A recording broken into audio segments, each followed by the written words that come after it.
घोडेगाव police स्टेशनमध्ये शिनोली येथे बंबचोरी झाल्याची फिर्याद दाखल होताच घोडेगाव पोलीस स्टेशनचे पीएसआय किरण भालेकर आणि त्यांच्या पथकानं ट्रॅप लावून या घटनेतील आरोपींना ताब्यात घेतलाय।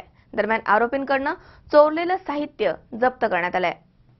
अंकुश सखाराम वरे यांनी घोडेगाव पोलीस स्टेशनमध्ये तक्रार दिली होती।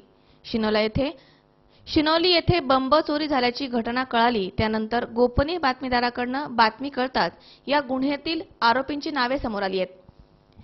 पहाटे ट्रॅप लावून घोडेगाव पोलीस स्टेशनचे पीएसआय किरण भालेकर यांच्यासोबत सहाय्यक फौजदार YS Bhojane, police constable Sangade Munde यांनी आरोपीस पकडले। त्यानंतर त्याने गुन्ह्याची कबुली दिली आहे। या गुन्ह्याचा तपास करत असताना 2016 मध्ये असाच गुन्हा घडला होता। या गुन्ह्याची देखील त्याने कबुली दिली आहे। घोडेगाव पोलीस स्टेशनने त्यांच्याकडून चोरलेलं साहित्य हस्तगत केलंय। त्यामधील 2 आरोपीची रवानगी येरोडा कारागृहामध्ये करण्यात आली आहे आणि एका आरोपीचा जामीन झालाय। या घटनेचा पुढील तपास सहाय्यक फौजदार YS भोजने हे करीत आहेत। घोडेगाव पोलीस स्टेशन येथे पाणी तापवण्याचे बंबचोरीचा गुन्हा दाखल झाला होता।